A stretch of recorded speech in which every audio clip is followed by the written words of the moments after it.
On this channel, we've explored various iteration options over the years for the Nintendo Switch and its sequel, and this might become an even bigger concern if memory prices do ultimately push up the Switch 2 recommended retail price to even higher figures. But the question remains, what tweaks could Nintendo make to actually address this problem with price? How could they create an alternative version of the Switch 2 that might have more success in penetrating a market that is becoming increasingly resistant to higher price hardware? Let's look at how Nintendo could actually release a slightly alternative variant that brings the price of Switch 2 down and consider how likely each one might be. Now, there are several options which are usually touted, and I'm going to go through them one by one.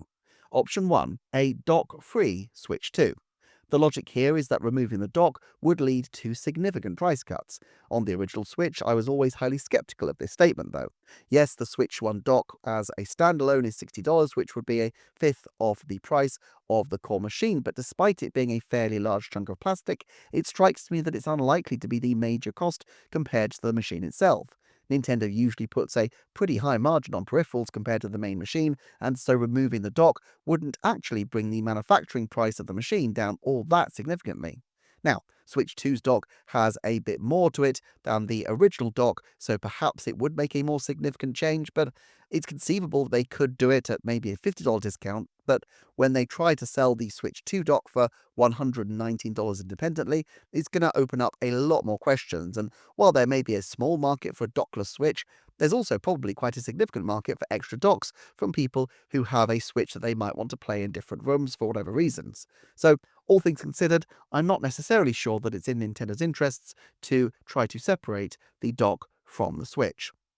Option 2 then, a digital-only Switch 2. The advantage here, of course, is that Nintendo locks audiences into a digital infrastructure where they don't have to worry about retailer cuts.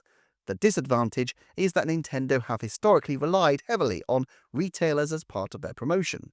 Because their target is families, having a physical product is often of far greater value, especially around Christmas, and they won't necessarily want to carve up that market.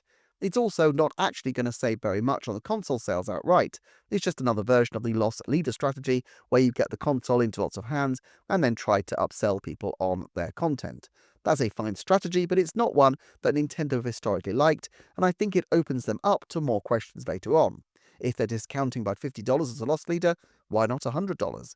It's a door that once opened is hard to fully close. Now, I think this is a good break glass in case of emergency option, but personally, I think it remains a low chance at the present time, especially as Nintendo is trying to move into merchandising and other items, all of which do rely a lot on bricks and mortar stores for publicity. Option 3, a fully integrated Switch 2 with no separate Joy-Con. The logic of this is that the Joy-Con are expensive to develop separately, and so having an integrated device would be much more robust and could be cheaper to produce. But given how much Nintendo like to use their motion controls, mouse mode, and other features, splitting their user base like this feels needlessly complicated. Now, of course, yes, the Switch Lite did exactly this, but the price cut there was significant enough that it could simply require people to have an additional Joy-Con if they wanted to play certain games like Super Mario Party. It feels unlikely that anywhere near $100 of savings could be achieved from these kinds of mild revisions, though. There's also another problem with all these minor revisions, which is marketplace complication. If you end up with multiple models on the shelves, you have to ensure that the right numbers of each are available, which reduces your flexibility in terms of ordering stock and transporting it across. And if the differences are not obvious, then as the number of variants grows, and we already have 3 Switch models and doubtless there will be Switch 2 revisions in due course, there's a risk of decision fatigue from an audience which actually might end up limiting their purchases if they don't find a clear option in place. There is a limit to how much you can increase choice before it increases frustration as well. Plus, the risk for Nintendo is that they get caught up in a war on lowering the price of their system rather than emphasizing the value of their content. Especially in an inflationary environment, the real terms price of the console will erode over time anyway, and if the rate of inflation for technological components such as memory is far higher, then their fear may be finding ways to avoid increasing the price as opposed to dropping it. It's far easier for Nintendo if they can keep the price absolutely dead consistent in numerical terms at least, avoiding the opprobrium of a price rise but also the fussiness of a tactical price drop. For all these reasons, I suspect Nintendo will be very sparing with iterations of the Nintendo Switch 2, and I wouldn't necessarily expect to see anything more than a light model in the next couple of years. All that said, there are things Nintendo can do to try to ameliorate price concerns that do not involve entirely new models. Firstly, they could look at game pack-ins. Mario Kart's world's vast install base and huge popularity means that they can afford to have it be cheaper and not feel like they're taking a haircut, so I'd expect the $500 bundle to continue until or unless memory prices make it difficult to manage. Secondly, they have the ability to have the Nintendo Switch Online service packed in for a number of months or even as much as a year. The great advantage of this is that because it's a subscription service, many people may remain on it after the pack-in trial period, so it's probably an effective advertisement as well as a good way to keep customers on board. Plus, they can respond in quite precise detail to estimations of different value by increasing or decreasing the number of months that are offered for free. Thirdly, they can simply offer Nintendo Switch 2 upgrades as part of the purchase price. I don't think they'll do this in the early years as there's still a lot of money to be made from buying those editions, but this could be a very persuasive argument in a few years for people who own a Switch to finally upgrade to Switch 2. If you had access to maybe a half dozen upgrade packs, the odds are that many people would not have all of the base games, and so while in theory it would be a big value giveaway, it would actually entice people to buy even more games. Plus, the upgrade packs would mean that Switch 2 owners would have a significant amount to play on day one.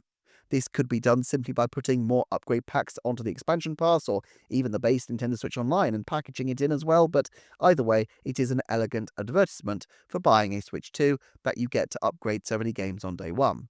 What all of these strategies have in common is that they can be flexed back and forth easily in response to market conditions with minimal additional outlay in terms of repackaging the machine and issuing different models.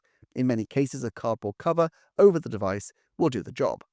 Ultimately, though, I think the strategy they'll use is not to decrease the price of the system prior to a budget-light model being released, but rather to increase the value of the offering.